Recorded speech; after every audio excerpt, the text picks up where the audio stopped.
I just want to welcome everybody. This is our new course, our next 4-week course on sort of highlights of interfaith exchange and relationship. Rabbi Lazar has a very interesting and rich history in terms of his work with many other faith communities around the globe. When I first met him, that was what he was talking about in my community. And he will, over the course of the next 4 weeks, share that. But it feels, for me, I asked him if he would be willing to bring us together this morning, just so that we can come together with our concerns and our sadness. David's an Israeli citizen. His children live there, many of his children. And so I'm going to turn this over to him. And if we may be able to, there will be a connection to our topic at hand. But this feels like the right way to begin. Okay, thank you for the opportunity, Rabbi Marsha. I'd like to encourage those that are not on camera. I understand there's different situations, but if you're able to be so, it's so much easier to have a conversation and to feel like that we're really together. So if you're able to turn on your camera, I'd encourage you to do so. If you can't, I totally understand. It's difficult to talk in these days, as I'm sure you know. I feel a little bit in a different camp than most of my rabbinic colleagues in North America. I see what they're writing on Facebook. I've been in touch with some of them. As someone who lived in Israel for most of my adult life, 36 years, I'm 66 now, 36 years from age 18, actually a year of high school, in fact. And with 4 of our 5 daughters, 6 of our 8 grandchildren there, and that kind of history, I'm woven into Israeli society in a way that is a little bit different for Americans visiting. We just heard somebody has a cousin that's, of course, a concern. People have friends. There's all sorts of connections, but for me, it's the knowledge of Hebrew. It's the going back to looking at flicking between the channels, so to speak, on my laptop between the different news stations in Israel that are, of course, broadcasting 24 hours, and this is all they're broadcasting. It's beginning to see the video from funerals and see the lists of names, and you look at the names because eventually you're going to know one of them. And the more I've been away, and I have been away now since 2010, essentially, is when we moved to Sweden. There's less names, less involvement, but still, this is something that affects so many people at the basic personal level as it affects us, checking in on our daughters that live there as well and friends. It's on an existential level, as far as Israel is concerned, I'm not an alarmist. I'm really not. I'm not the kind of person that says that this is the end of the world, even with Trump, even with Bibi. That's not my style. And this is not the end of the world, and it's not the end of Israel, but this is deep. This is the deepest it's ever been in my lifetime, certainly as an Israeli. And although people felt this kind of trauma before at 6-day war, before it was clear what was happening, and certainly in the Yom Kippur War, the 2 years, 3 years that it was going on, people felt a sense of deep fear during the 2 intifadas. Those were the kind of riotous days of lots of bombs. The second intifada in particular, which connects us to our story today and the text that I wanted to do, that hopefully we'll do some. In a moment, we'll open this up for people to express themselves and ask questions, but to express themselves more than anything else. In all those days, the threat was external, meaning that there were threats in the borders and the army was involved in a fight. This is the worst nightmare of not just an incursion of a few terrorists, a terrorist or a few terrorists, the things that we dealt with for years, and I did with when I was in the military as well. This massive attack, it's a jolt to who Israel is and what can be expected from the government and what can be expected from the army. And while some of the newscasters, both in Israel and even one particular one I saw on CNN, I don't remember her name, late last night, they continually hammer away at people at this stage as to how could this possibly happen. The standard comment you'll get is, that's a good question, but this is not the time, right? And this is not the time. On one hand, it's not the time. On the other hand, we need to learn. We need to learn in every situation. The military needs to learn right now what to do, and that's not. I don't understand that. I don't know what's going on, but the Israeli citizens need to know as well.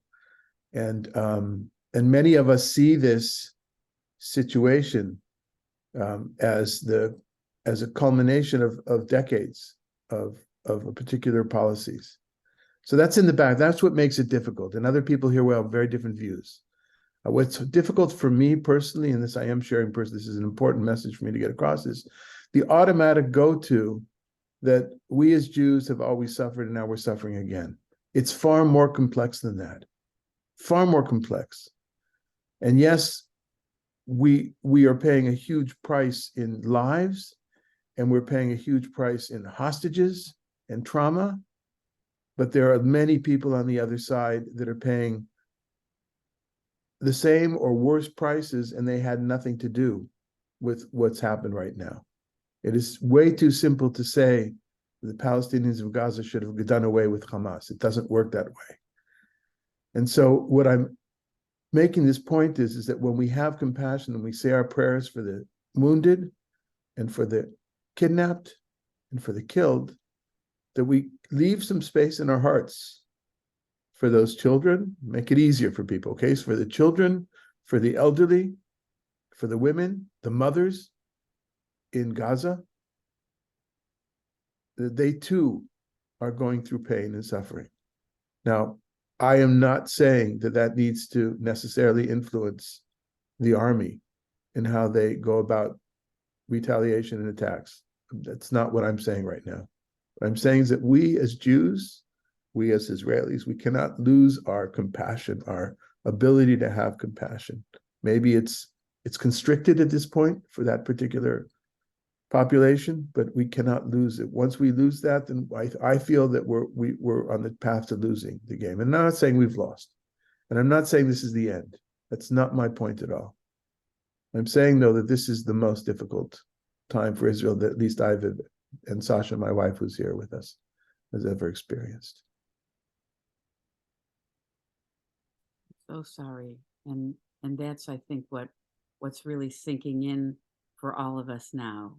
You know, when you first hear that there's, bombs coming or something, the natural thing that happens to the mind is you go to your past experiences, and I do remember in 91 when do you know what when George Bush Sr. was president, that also felt like another very scary time, that the thought that Tel Aviv might be blown to smithereens or something like that. That's sort of in my memory the last time it wasn't sort of a routine defense thing where a few people might have been injured. This feels so different, and also so much more sophisticated on the part of the guerrilla warriors, and it is, I guess,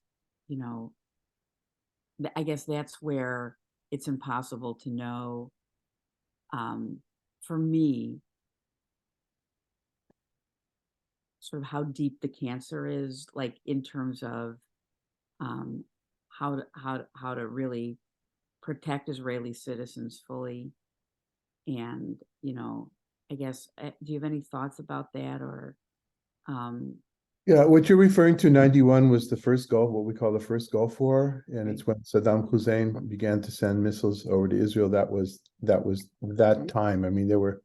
That was when civilian populations began to be in danger, or endangered in that particular way that they are today, in a far more sophisticated way, of course.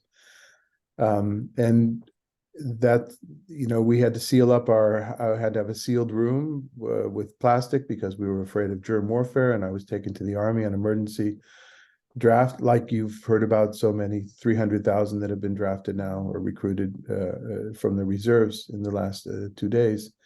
So my unit was taken for that, but I don't think any of us thought it was a disturbance. It was something to worry about. We thought maybe that Jordan would come across and side with there were a lot of rumors and things flying up in the air, and I was just a member of a tank crew. We didn't really know much, but all I knew that I was away from my family for 3 weeks, and we had little babies at home as well. And so that wasn't traumatic for us in the same way, not for us living there. Do you feel that was traumatic, Sasha? It was something from Milchemet HaMifratz. It was traumatic at the time. I was just remembering sitting in the sealed room with our gas masks on. Right. So Sasha's saying that it was traumatic at the time because she, mostly because I was in the army, was on her own every time there was an alarm with these 5 little girls, 8, 7, and 6, and less than a year, in gas masks and in these tents that they had for the infants. And that was traumatic at the time, but I don't know that left a scar on our souls as much. No, what left a scar on all our girls is the fear of the explosions of the buses. What Sasha is saying is what left a scar on the souls of our daughters were the explosions especially in the second Intifada 10 years later, right, the beginning of the aughts of the 2000s. But even then it was not to make it any worse, but any less. But then it was one person. It was a suicide terrorist. It was a bomb that was left. It wasn't. We're talking about well over 1,000 armed Palestinian Hamas men coming across the border and still coming. As of I didn't check the Israeli media this morning. I don't have the strength for it, but so. It is traumatic, and what we need to recognize is it's very traumatic, and it's far more complicated than saying I stand with Israel. It's just far more complicated than that. And I know where it comes from. I know because many people in their everyday life, they have that contra of the very, very left narrative and the Palestinian anti-Israel narrative that's what they're confronting. And I know. I'm not friends with those people so much on Facebook, so I don't see their media. I don't see the social media, but I see the reaction to it. And I see my Jewish progressive friends saying, please don't say on Facebook, on media, on social media, I defend Israel's right to exist, but no buts.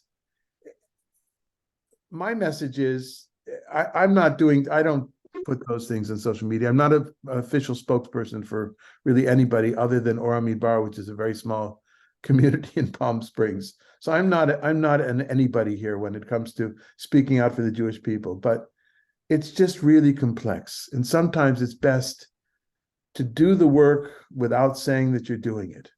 And doing the work without saying is be in touch, like somebody shared with us just a moment ago. I don't know who it was. Was it you, Sandra? About your cousin? Was that you? Yes. Yeah. So her family and children. Yes. It's being in touch with them, but also recognizing that perhaps they don't have the strength right now. I'm not talking to you, Sandra. I'm talking to everybody. They don't have the strength to get back to you because everybody and their sister around the world and everybody's internet wants to know what's happening. I tried to have a lot of strength for that, and I'm not even there, right? But so. It's all of us taking a deep breath and going to prayer. I'm going to offer a prayer in a moment after we get some reactions from folks here. It's turning to prayer. It's turning to being together. It's having conversations, not keeping it locked up inside. It's going, if you understand Hebrew, if you can listen to spoken Hebrew, it's going to, I would suggest, Khan 11 or the channel 12 in Israel. If you can't, to my mind, the best source of information right now is Times of Israel. I'm very, very doubtful about I-24. I recently discovered it on my TV the other night when I was looking for something. And it's very, very unprofessional in so many ways. And it's not a political motivation. There is a definite political motivation there, but that's not what I'm talking about. But Times of Israel is far more responsible in it, I feel, professional from a media point of view. Yeah, there's a lot on CNN. I'm actually quite surprised that this has taken up basically 98% of CNN, it seems like, any hour. So I'm happy to open up the floor for people to speak their minds or to ask questions, whatever you like. Marsha, I'll let you facilitate this. No, I just wanted to create the space, for people, if they wanted to process. I thought that Rabbi Lazar would be an excellent person to share your thoughts, concerns. Does anybody have anything they'd like to share? If not, we can certainly embark on our lesson for today. I'll just say, I think a lot of you know that my daughter and her family live in Israel. And it's been really tense, as Rabbi David said. So many emails come into her and so many phone calls. I know that because of how many have come to me, and I'm so grateful.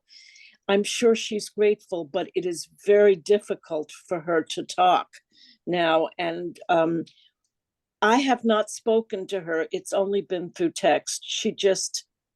It's just overwhelming. They lost a very, very good friend's son in the army. It was infiltrated and they were just all shot dead. And the funeral was, I guess this started Thursday, I guess their Thursday, and the funeral was Friday. And the kid was very close friends with my daughter's kids. So it's been hard. I did want to say one more thing. I tend to watch MSNBC a lot, and I know I stopped watching CNN because of what happened with Caitlin Collins and Trump. So I stopped watching it. Their coverage is really far superior. MSNBC, I don't know what to say. I can't watch because sometimes the people who I like so much are of a different persuasion. Like, and as David was saying, we have to, it's just difficult to watch from what they're saying because they are talking from the Palestinian point of view. And my heart goes out, like David said, to the Palestinians, but my heart goes out larger, fortunate or unfortunate, with my Israeli family. It's difficult. I just want to acknowledge what you said. First of all, thank you for sharing that, Rosalie. And you've given voice. You've actually articulated what I was having a hard time expressing to my husband this morning. I want to write to my friends in Israel, and and I know that everybody's writing to them. I'm not a Facebook person. I don't read that kind. I don't know, and I didn't want to say, please let me know how you're doing or whatever, because I'm sure they're just inundated completely. And so I was feeling both that distance and that desire for connection, and it was very complicated. And I'm sure it's just overwhelming and utterly traumatic for residents. It is. You're right. I have not spoken to my daughter. It's only text. She cannot. It's too much to talk about it. And she's got 3 kids, but 2 of them are the age, they're late teens. So one is going in the army next year and one's got, 2 more years, and it's very close to comfort. Where are they living, Rosalie? Sur Hadassah. And Sur Hadassah just lost one of their boys. Is that you? Yeah, one of their sons. That's the one. Yeah. They're tight. The kids are tight with him, the family. As is their former rabbi, who's a friend of mine. Yeah. Stacy? No, before that, Ofer. Ofer, I remember. Ofer's a student of mine. Yeah. All right, so Thank one you. one of the things that I think that both of you have brought up is how may we support? There'll be a time for people gathering money and everything, and already Magen David Adom, the Israeli, Red Star of David, whatever it's called, the Israeli Red Cross. There'll be a time to do those kinds. The ISIS federations are already mobilizing. You'll make your decision as to how you want to do that. But as far as a person to person, the best, I think, Rabbi Marsha, is a WhatsApp message. I'm thinking of you. I love you. If it's appropriate for that person, you're in my prayers. But a one line, not expecting an answer, not asking a question. Yes, Rosalie. I'm sorry.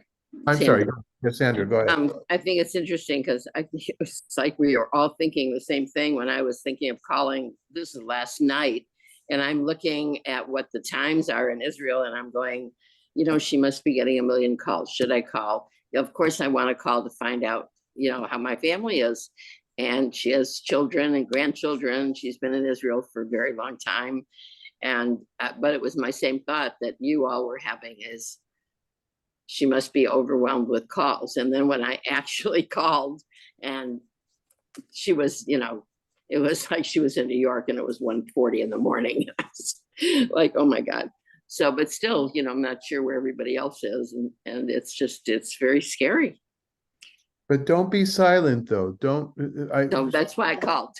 No, but so that's what we have message. That's tech. Let's learn from the younger generation, people younger than most of us here, right? Right. They don't call anymore. It's only text.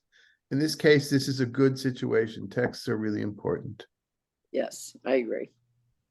And I heard from somebody else, a second cousin who lived for a long time in Israel and is in Michigan now. And she posted a picture of a family that was kidnapped, and she knew she knew these people. It's not like they're not, they're just out there. It's happening to other people. It's not happening to other people. We all have connections. Yeah. In one way or the other. So thank you. So Thank you for this outlet Hmm. to be able to talk. Appreciate it. Mishaberach Avoteinu Avraham v'Sarai, Yitzchak v'Rivka, Yaakov Rachel v'Leah. May the one who blessed our ancestors bless all those who are under fire, who have been taken hostage, who have been wounded, who are mourning those who are dead, who fear that their homes will be invaded, that their children will be taken away from them, who bear the trauma of Jewish history in their bones, in their DNA.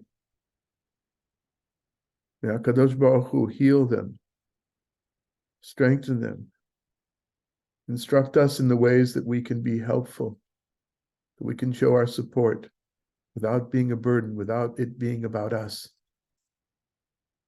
May God grant us compassion, not only for our own people, but for the other. May God send wisdom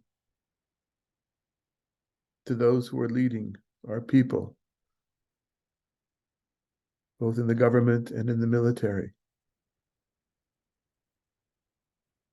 May God send courage and strength to those soldiers who are putting their lives on the line so that the Jewish people will continue to have a homeland. May we learn from this when it's over. May God guide us in finding ways for peaceful coexistence. Oseh shalom bimromav, hu yaseh shalom aleinu, al kol Yisrael, al kol shechinenu, al kol yoshvei tevel. May the one who has created this universe with the stars that don't collide into each other, with our nature on earth, which each and every plant and animal coexist. May the God who created that peace and that order show us how to do so in our own lives as human beings, for ourselves, for our communities, for our people of Israel, for our neighbors, and for all humanity. And let us say Amen. Amen. Thank you so much. Do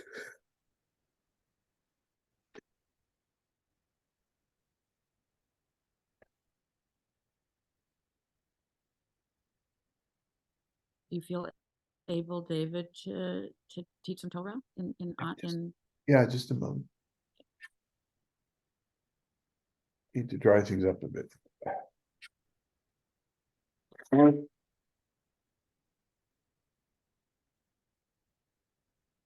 For those that didn't see the text this morning,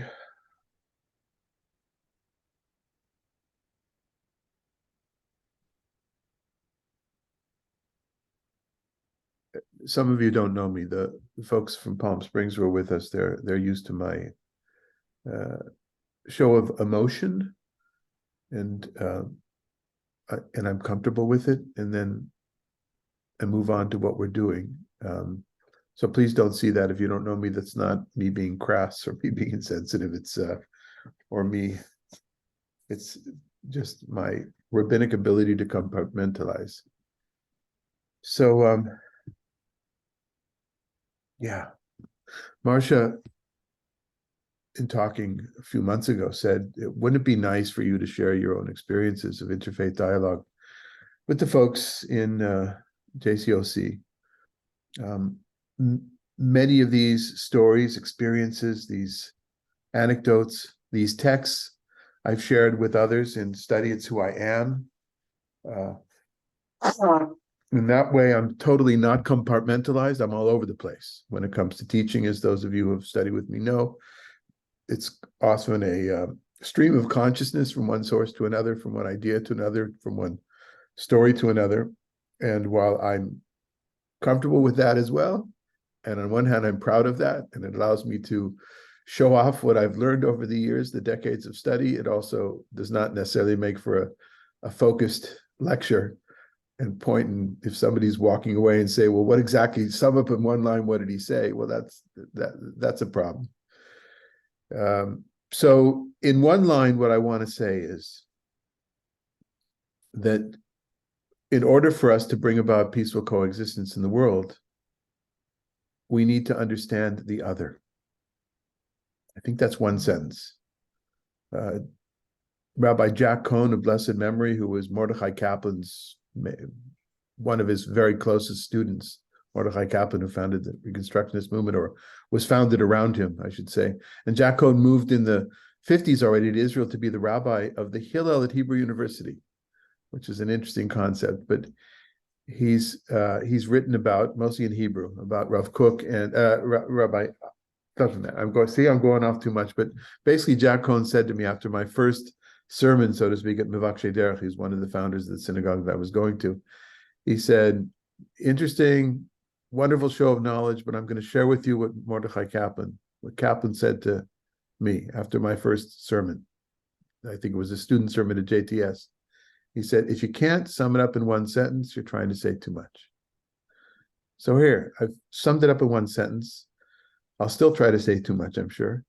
But that is what I want. That in the next 4 weeks, this is my message. We cannot expect peaceful resolution between human beings without understanding the other's way of life. And this goes for not just religion. I happen to be clergy, so I'm interested in religion. I happen to be a person involved in religion. But this goes really for everything in life. It goes for the conflict in Israel. It goes for Trump versus Biden, or everything that implies. It goes for so much. So it's about listening. And the story begins in the Second Intifada. In 2001, bombs were going off in Jerusalem all the time. I had a problem and I needed some surgery or procedure done.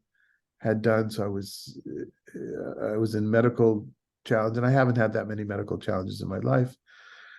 There had been a drought for many years in Israel, and I was a farmer, and I will mention this now because it's appropriate for the time I was a farmer in the Gaza Strip. Sasha and I were part of we started a moshav in a place called Mizmorim in the old days. We were there from 80 to 82, so don't have any close knowledge of what Gaza has become, but I do know the geography, making it more difficult in some ways and easier in some ways for me to understand the situation right now. And but this was years later, and I still felt as a farmer, the farmer in me felt the pain of the drought, same way that many of us felt here in California until this last year, but even more so because it's such a small country. And there's nowhere, can't always bring things from the outside. And then I got a letter from Hebrew University saying that if I don't hand in the first chapter of my PhD dissertation by October 31st, I think it was October 31st, then I won't be able to stay in the doctoral program. So all these things converge upon me, and I say to my chavruta, my study partner, Rabbi Levi Wyman Kelman, I say, I got to do something. What I'm like in an existential kind of a crack up here. I need to find a place to write. I need to work on the dissertation. And we already had cell phones, right? It's 2001 and there's email. There's too many distractions. There's the kids, there's the intifada, everything's going on. He says, you know what? You should go to Taizé. I never heard of Taizé. And he said, I went to this place when I had finished rabbinical school on my way to Israel. I was a student, and my father was close with Heschel, and Heschel got some cardinal to call them and said, yes, you're welcome to come. And he said, this place is great. There's prayer. You'll be able to have time to write. It'll be quiet for you. It's in the hillsides of Burgundy, France. And so on the spot, he turned around, swiveled the chair, wrote an email to the brothers, to two of them that he was in contact or they knew, and like within an hour, we got a response saying, he says, yes, we'd love to welcome your friend Rabbi David.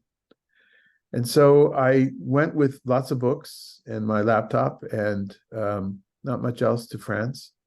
I asked Sasha if I could get away and she said, please get away. You're really difficult right now. And I went to this place and I was nervous and I didn't spend Shabbat there. The first Shabbat I spent it in a hotel in a village nearby, in a city nearby, Bonn. I don't know French. So the whole thing was a little bit overwhelming, and I was still pretty strict about Shabbat. I was strict about Shabbat observance, paid for everything beforehand. I get to Taizé on the Sunday, and I see young people all around, walking up the paths in the village, and I'm looking. Where's I'm expecting a big monastery, a big building with a castle-like building, and I hadn't done much research. I just went, it was kind of anyway, I get to the welcome and they say, what country are you from? I said, I'm from Israel. So they looking through their computer printouts, and there's a section called Middle East, and there's Lebanon, and there's three names, Lebanon, and then there's Israel and my name. And they say, oh, okay, this is where you're supposed to go. And still, I haven't spoken to anybody. This is all these volunteers, these young people. I get there, I try to figure out what's going on. I see there's prayer. I sit down in the prayer, and there are 5,000 young people at least, that some camped out, some in dorms, but in this huge church that opens up with accordion doors like lots of our synagogues do. It can fit, I think, over 6,000 when it's totally open. And I heard the most beautiful prayer I'd ever heard in my life. You walk in, there's people asking you to be quiet. Nobody's talking. Can you imagine a shul where nobody's talking before davening starts? I've never seen such a place. There's always talking. Everybody's quiet. And we're talking about thousands of people. They're sitting on the floor. And slowly trickle in the brothers who are in their white habits in the center area where most of them have stools for kneeling. Some of the older monks have chairs. There's absolute silence until somebody strikes a note, sings a note. And the whole place filled up with song in languages, some in Latin, but French and German and Polish and English. With time over the years, I'll tell you that I'm still in touch, and I'll be there in December for a very special occasion. But with time, even in Hebrew, I'll take a little bit of credit for that. They believe that the way to reach humanity in their own Christian way, and this is an ecumenical Christian monastery, this is not a Catholic order. There are those who've been ordained as Roman Catholic priests, but there are those that come from Protestant backgrounds as well, and Orthodox backgrounds. There are about 100 brothers there. At any given time, 15, 20 are away in different places around the world where they've chosen to make a presence, to heal. For a while, they were amongst the Lakota people in North Dakota. For one of my close friends there was in New York, one of the very bad areas in New York for years, which now is not so bad. In Africa, one of my friends who's the brothers has been he's South Korean. He went back to South Korea to work. And the prayer is probably about 40 minutes long. Of that, there is song. There is in different languages. It's accompanied by music. It's played by a keyboard that sounds like a guitar. It's very soft. It's very intense. And there's a period of silence. You know, to this day, I don't know how long it goes on for. Beginning, I thought it went on for 20 minutes. Then I realized it couldn't be so. But there's silence. Everybody is silent. Can you imagine a synagogue where everybody would be silent for more than a minute, 2 minutes? This had such a deep effect on me. And I was going to be there for 2 weeks. I was going to get some writing done. I'll fast forward to say, not only did I get almost no writing done there, I didn't finish the PhD because at some point I decided that I'm more of a in-the-field rabbi than I am a scholar in that way. But that summer in Taizé, that week that I did spend there, left a huge impression on my soul. In fact, I left because I felt I needed to get some work done. And once it got out that there was a rabbi there, everybody wanted to talk to me. People would stop me. They've never met I've never met a Jew before, let alone a rabbi. People from all sorts of places, mostly in Europe, not from cities necessarily. Why am I saying all this? The song, the prayer that most affected me there in that visit was this.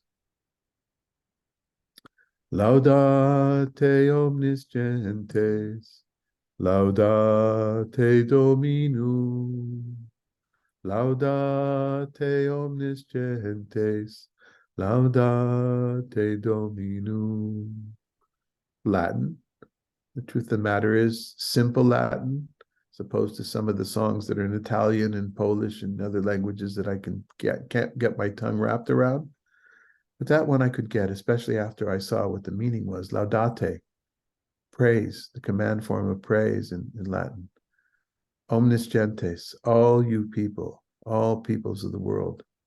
Laudate Dominum, praise God, Dominum. And when I saw that it was based on Psalm 117, and all this is going on in my head in this first prayer, because I'm so fascinated by this, and I know the book of Psalms pretty well. And my favorite psalm had been when I was in the army. I had always wanted to say a psalm by heart when we went out on patrol, when we went out and training, whatever it was in dangerous situations. And I always said, Hallelu et Adonai kol goyim, Shabhu kol haomim, ki gava aleinu chasdo ve'emet Adonai leolam, hallelujah. It's the shortest of the Psalms. And it's in the Hallel, it's before Hodu. And this is what those words were. And then I saw already in that first visit, not in the first day, I saw, because I do this, I'm constantly stealing other traditions' music and putting them to Jewish prayer, to Hebrew prayer. I saw that it works beautifully. Hallelujah et Adonai kol goyim shabhu kol ha'umim ki gavar aleinu chasto ve'emet Adonai le'olam hallelujah. Now, each of these chants go on 10, 15 times. They're all very simple. And part of the day, the daily schedule is for newbies to go to music class, to learn the songs. And these kids, Europeans, they still have music. Many of them still have music class in high school or in school. Most of them seem to know how to read notes. Most Americans and Israelis can't do that, right? And what I found over the week that I was there, and then I basically visited every year until the Intifada. I felt so close with these guys and so at home there in prayer, and learned so much on every visit. I went back the next year, and the year after, I made it possible for my students. I funded trips for them to go and experience a week there, sometimes more. And because what I realized was, this was the best example of religious, pluralistic education that I had ever seen. The organization I was running, Rikma, was all about religious pluralism and training rabbis of different backgrounds and different movements. That's how I know Ofer, who was the rabbi in Sur Hadassah. It was through that program I recruited him to that program. I ran it for 17 years, this fellowship, and those were the first 2 years. And I was looking for models of religious pluralism that we could use in Israel. This was, for those of you that know BCI, right, Brandeis in California, this was that on steroids. It was so, the church had icons in it. You may know that Protestants don't always have icons depending on what denomination, but lots of icons, Eastern Orthodox, Western Orthodox icons. Had an area of the garden outside where there were domes like Russian churches where people could meditate, styles of music, the backgrounds, the languages. Every day is prayer, first thing in the morning, then breakfast, and the young people are broken into groups. They act like a kibbutz. They take turns cleaning and cooking, and they have a job for the week. There are those that stay for 3 months and they get more involved in different things. The brothers, they teach classes, the Torah study, I will call it. It's Bible study in the morning. Then they break into groups and they have a little like charuta. They study, they have sheets with questions on it. All the things that we're used to seeing, right? They've been doing. Now, what most struck me was that Levi, my friend, made it sound like this is a quiet monastery. This was anything from that. It's just that things had changed drastically in the 20 years since he had been there. And this became the center for Christian renewal in Europe and in many places of the world. Not only for those that visit, but those that use the music. And many of you have heard of Taizé music before. You may have seen a church that has a Taizé service once a month, a healing service. What Karlebach is in the Jewish world, Taizé is in the Christian world. And it goes past all denominations. You'll find that music. So I want to take a look at that psalm. That's the experience. Just a moment. I want to share that experience, take a look at the psalm, and then share with you another experience I had at the end of that first week I was there. I felt a little strange. Here I am, a rabbi with certain accomplishments. They hadn't a clue who I was, right? And one of the brothers, every time I opened up my eyes, I happened to be sitting opposite him. Every time, and I had my back on a wall to help my sitting. Every time I opened up my eyes, I saw he was looking at me, and I felt pretty self-conscious about that. And I think he's trying to think, like, who the hell is this guy? What's he doing? With this kippah. Now, this was before. With years, once I felt comfortable with it, after a few years, then instead of davening in my room beforehand, I came in and put on my talit and tefillin in there, and that's how it is today. And everybody expects that. Anyway, so we'll get in a sec. We'll get to the text in a second, and then but first, Rabbi Marshall, you wanted to say something. So I'm thinking about, that kind of experience and that sort of immersive soaking in the beauty of liturgy through music. And since you came there in 2001, of course, Levi, back then, has there been any kind of interest among your colleagues? I mean, do Jewish people go now with a different kind of, or Yeah, there are some rabbis not that normal, and how do you get there? Yeah, so there are some rabbis that have visited. No, it's not a place that the regular rank and file Jew would think to go, even after hearing me talk about it. You've got to get there. You can get there by public transportation. It's pretty convoluted. I'm spoiled, and I often just rent a car at Charles de Gaulle and I drive down. It's about a 3.5, 4 hour drive. I love driving through France. I can help anybody that wants to. I can help them make arrangements. But I mean, because I was in a nonprofit that was devoted, amongst other things, to interfaith dialogue. That was part of our mission statement. Although we hadn't really done much, so we wanted to do. I was able to. I had funding always to get there, right, and to even pay for part of my stay there. I kind of insisted over the years of paying. It's not a lot of money, but paying for the days that I'm there but there are some rabbis. There's a young Masorti rabbi in Paris who was in the army with our daughters in the youth movement, and he has spent a bunch of time there. Levi hasn't gone back twice. I think I brought him back for his 50th birthday. I insisted that he come with me. Went back with Paula. And then there were Rikma fellows, probably 5 or 6. Once we went, the Israeli youth movement, Masorti youth movement, Noam, we organized their leadership with our daughter Debbie, who's now a rabbi in Jerusalem. And we were scheduled to go with some Palestinian Catholics from the old city. And to have a three-way meeting there, a small group. We prepared it quite a bit, and they're supposed to leave Saturday night. The Thursday night before they're supposed to leave, my travel agent called me, and this is the only time. He says, I totally messed up. I didn't realize that even though they have a blue ID card in the old city in Jerusalem, they don't have an automatic visa, and there's no way to get them visas on time. So we went without the Palestinians, but we did spend a week there, including Shabbat, and making challah and doing Kabbalat Shabbat together with this small group and this very, very intense dialogue, which I wasn't sitting with. It was the young. They're very much into having the young people do their own thing, not controlled. Yes, Rita Claire. It sounds so magical, David. Thank you for sharing that beautiful story. And I always wondered how you got to Taizé, and I love knowing the background story.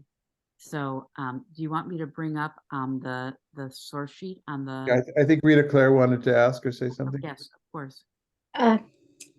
There's one word that keeps echoing in my brain as you're talking, and that's respect. Respect and the willingness to learn from other people. Yeah, thank you. I made lots and lots of notes of thinking, preparing, and where they would go in each of these four-part series. And the next one will be about Islam. The next one will be about Hinduism and Buddhism. I may put them together because we're not going to get all that much done today. And the last one will be about Palm Springs, what's going on, because I'm very, very proud and very excited about everything we've accomplished in the last 8 years here, my colleagues and I want to bring others into the circle. But one of the Levi and I were part of an interfaith dialogue group in Jerusalem, and it wasn't very satisfying. And I'll talk about that later today or next time, and I'll explain why it wasn't it wasn't fulfilling. But one of the rabbis who was there with us, and we were discussing it afterwards, he said to Levi, and I could easily say he said it to me because he just didn't really know me at the time. Afterwards, we became friends because it turned out he had been a rabbi in Sweden as well, and he knew what I had gone through. And so he said, Levi, you are religious, you are spiritually promiscuous. And so I've adopted that for myself as well. I'm spiritually committed. So it's even, we declare it's even a little bit beyond respect. It's not just respect and open this way, it's actually taking that step into and going to Taizé and going to the church. And with time, I was there once with Rabbi Eli Spitz, and we talked about, I had this kind of red line. One red line, it still is in a church, and I'll get to that as well, is I don't take communion, and there are many churches where I'm invited to take communion. I kind of think that's a red line. That may change in the future for various reasons, and I'll tell you where it stands right now when we get to Palm Springs. It's another red line was not singing the Jesus words in liturgy. Jesus Christ our Lord, all those kind of things. Like, I'm a big one on meaning what you pray and praying what you mean in Hebrew. And in the conversation with Eli, with Rabbi Spitz, we both came to the conclusion, well, we're not accepting Christ as Redeemer when we say those words. We're not accepting the idea that Jesus is the Son of God. All the things that is Messiah, all the things died for our sins, all those things we're participating with these people who we love. We're participating in their prayer, and I would say through respect. And that for me, and for many that won't, but for me that unlocked that particular door. Now I still have red line. I was just in church the other day giving the sermon at the Episcopal church here, and I don't do the creed. The creed to me seems that's too specific. It seems it doesn't seem honest for me. It's disingenuous for those that know about masses and creeds and things like that. But so much of it is possible. Okay, if you could put up the text. I put it in the chat box for those that want it. You can get it on an email that went out this morning as well. And so are you going to put the text up, Marcia? Am I not doing it? I'm sorry. Let me, I thought I was putting it up. Okay. Forgive me. Here it is. And I neglected to translate into English what that psalm says, and that's here in the top. Right. So, praise the Lord, all you nations, extol God, all you peoples, for great is God's steadfast love towards us. The faithfulness of the Lord endures forever. Hallelujah. And Laudate is really only the first line. The song is translated. Many of the Taizé songs are in multiple languages. I used to know how to do it in Swedish. Sjung lov sang allele den. Sjung. I can't even say it anymore. How does he sing? Sjung? Sjung lov sang allele. Anyway, I used to know it in Swedish, right? It was the Christian Swedes were very impressed that I could do that in Swedish. I could do a lot. But in English, it's sing praises, all you peoples. Sing praises to the Lord. Sing praises, all you peoples. Sing praises to the Lord. So let's take a look at the text that I'm going to be bringing hopefully will be connecting the Jewish literary tradition, maybe not throughout the ages, but certainly through the Middle Ages, as we'll see today, and some Christian texts as well, and to some Muslim texts, and some Hindu and Buddhist texts as well. That's my goal. How do we have the encounter with the other while paying attention as well to sacred text? And so Rabbi David Kimchi, who's also known as Radak, if you've had, I know you guys, many of you have had these wonderful courses with all sorts of teachers from different places, and I wouldn't be surprised if you heard of Radak's name before. David Kimchi, Provence, 12th, 13th century, and while Burgundy is not Provence, it's still not that far away. And so he says this psalm of only 2 verses is intended for the time of the Messiah. The fact that it contains only 2 verses hints that at that time, when the Messiah comes, all nations will be on one of 2 sides. The Israelites will be alone off to one side and their Torah.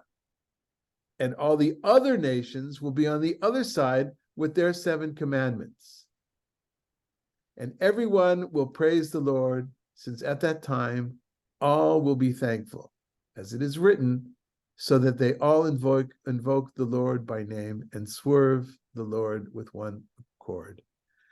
Now, it's the truth of the matter is it's not all the nations he's talking about. He's talking about those that accept God as being one, and for them who are not genetically Jewish, and this is the mainline traditional Jewish view, those who are not genetically Jewish, and assuming they haven't converted, which wasn't all that prevalent in his time, if they don't accept God as one, then they will perish when Mashiach comes. And how will they accept God as one? Not just by saying Shema Yisrael, right? But by the 7 Noahide commandments. And I'd had a footnote in the original. The footnote got lost. The footnote are the 7 commandments. I didn't bring it here, right? Yeah, the 7 Noahide commandments, and I make a note of this because I can never remember all 7. But perhaps somebody here, Marcia, maybe you'll. We're talking about. So according to rabbinic, it's not in the Torah, right? According to rabbinic tradition, God expects of the rest of humanity to not steal, commit adultery, murder, have a court system, not do idolatry, not eat a limb off of a living animal. Yeah, as bizarre as that is. And I'm missing one. Anybody? Anyway, you look up 7 Noahide commandments. By the way, the Noahides, there's websites devoted to Noahides. Has anybody ever heard of this before? Noahide? Yes, I'm going to share what they are. And so these are the laws, right? Because, Thank you. okay, so it's not worship idols, do Yeah, not first God is the one I missed. Yeah. curse God, murder. So some of these are, Some of these are 10 commandments. Some of them are not. Some of the one about the eating the animals is really, that's how do they get to that out of all the things? But what's interesting, if you on your own, we don't need to do it now, but if you Google Noahides, you'll get to a rather extensive website internet presence, and that is all sponsored by Chabad. Chabad has another arm of it, which is outreach to the non-Jews, to the Goyim, so to speak. Which I wasn't aware of until the early 2000s when I was contacted by a Noahide woman from Holland. She had read something about what I was doing. She got in contact with me, and she says, well, I'm a Noahide, and so I quickly looked up what is Noahide, and then I found that this is a Chabad thing, and that's interesting unto itself. But that's not, and that's their interfaith dialogue. And that would be interesting to talk to Chabadnikim about where they stand in that, right? That's not their main. do they try to convert the Noahides? No, no, that's just it. It's about Chabad usually don't convert, by the way. In most places, I know that's why I didn't understand. That's no, right. but conversion. So in this context, is make sure that they do these 7 things, right? But I don't know how that works. I'm not terribly interested in it because that misses the point of what Rita Claire made before, and to me that misses the kavod aspect of it. But okay, it's very chauvinistic. But why am I bringing this? So from a tip of, there are not a lot of midrashim on this particular psalm, unfortunately.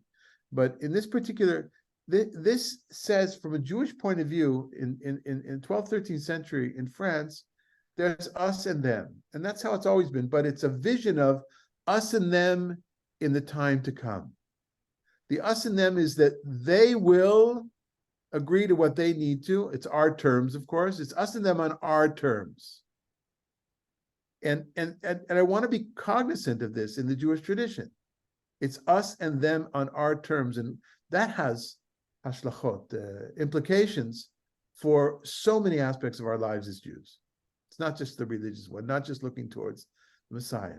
This idea that there's other two, and then later on in life, in fact, just in the last year or two, when I've been studying about the origins of Christianity in the first few centuries and understanding at least the trend or the school of thought that I'm attracted to in New Testament study, where there was no particular parting of ways, is what is known in literature, the parting of ways between Christianity and Judaism, that this was it was an extremely complex, complicated, gradual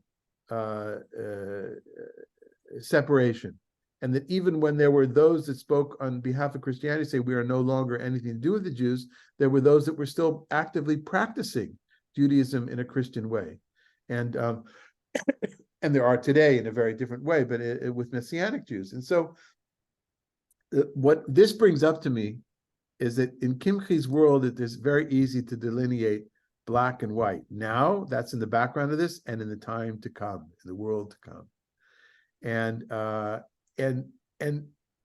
he bases it on the format of the psalm. There's 2 lines, there's 2 verses, which that was kind of new for me, right? Not the words, but the form.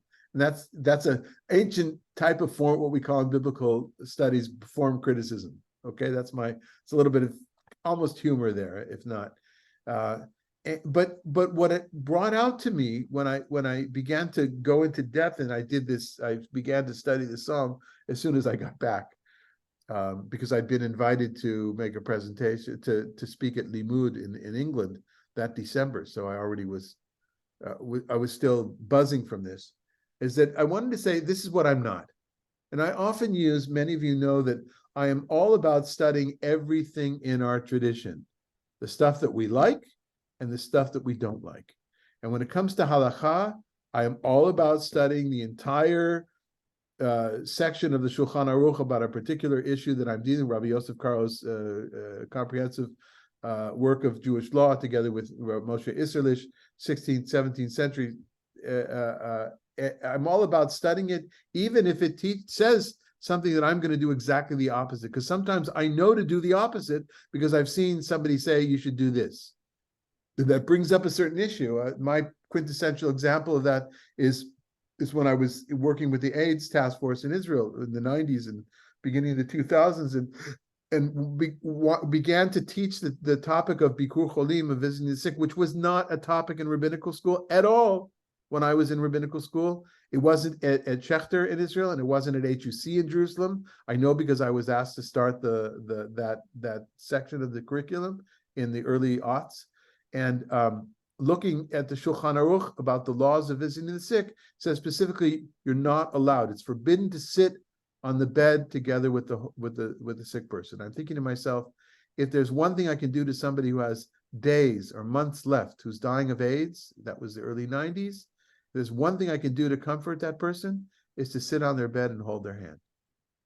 And so sometimes you have to see the opposite in order to understand what you need to do. Okay. Would somebody volunteer to read Paul's Romans 15 here in number 3?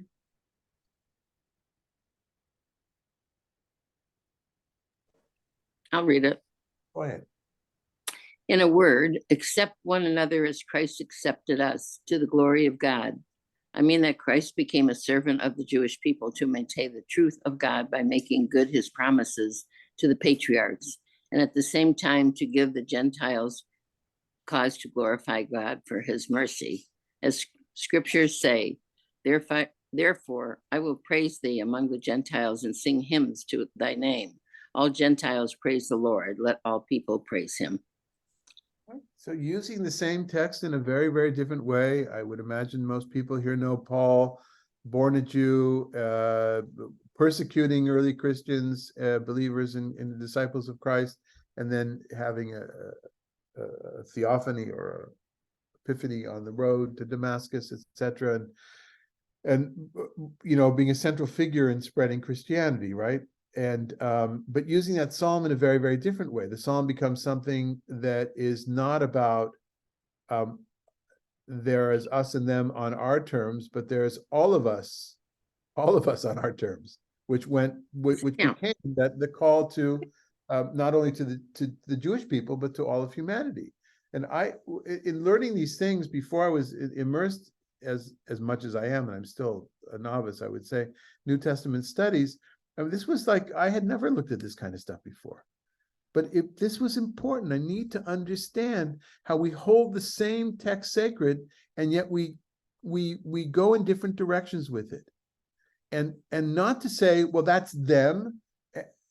And I can't say that as I'm saying this, I'm thinking of the propaganda right now during the war. I'm thinking of everything, right? It is to be open to to investigate, to try to learn what are they saying, and not only say, well, that's them and we're us, which is what we often do, but what might I find? And this is a good time for me to bring up something I saw on an early email. And I didn't realize the time. I'm sorry. We're gonna have to. So I'll end with this story now. An early email, listserv of the Rabbinical Assembly, or the RA. Somebody quoted Professor Avi Ravitsky of Tel Aviv, who I didn't know at the time. Afterwards, I did study with him in the early aughts. I had a course with him, and I asked him if this is true, because can I say this in your name? And he said yes. He says, Ravitsky teaches that there are three terms that we want to consider. We want to consider tolerance, pluralism, and openness. Tolerance is when I have my view and my next door neighbor is a Christian. Oh, let's do it. I vote Democrat, my next door neighbor votes Trump, and we don't kill each other. We don't throw things at each other, right? We don't unplug each other's electricity, whatever it is, right? We don't menace each other. That's tolerance. Pluralism is I have my view. I'm a lifelong Democrat, whatever. My neighbor is a lifelong Republican and is voting for Trump. And I understand that that is his truth. My truth is my truth, but I understand that is his truth. We don't do that all that often when you think of it, right? We often want to say, well, they're just wrong. No. We have to try to understand that for them, that is their truth. And that is where listening comes in. But then Ravitsky says, but what I'm really interested in is openness. I want to see how I have my view. My neighbor has their view. And I get into their view and see, well, what might there be for me in this view? What might I learn here? What might I adopt for myself? That doesn't mean assimilation. That doesn't mean giving in on your principles. That is a lofty goal. And when I saw that, and that was already in the 90s, because I stopped being on RavNet in the 90s already, in the late 90s. When I saw that, I said, that is my credo. And that's one of the things I'm going to repeat that throughout the next four weeks as well. I'm going to repeat something that the former bishop and then academic at Yale, Christopher Stendhal, taught us about interfaith dialogue. But for now, what I'm going to say is that this kind of study, this kind of dialogue is crucial for us to get by, and it's crucial even this week. Some will say it's not the time for interfaith dialogue now. I wish there was an imam near me who I was close enough to say, I'm coming on Friday to pray with you. I just don't have that relationship with the mosque in Coachella right now, but I wish there was.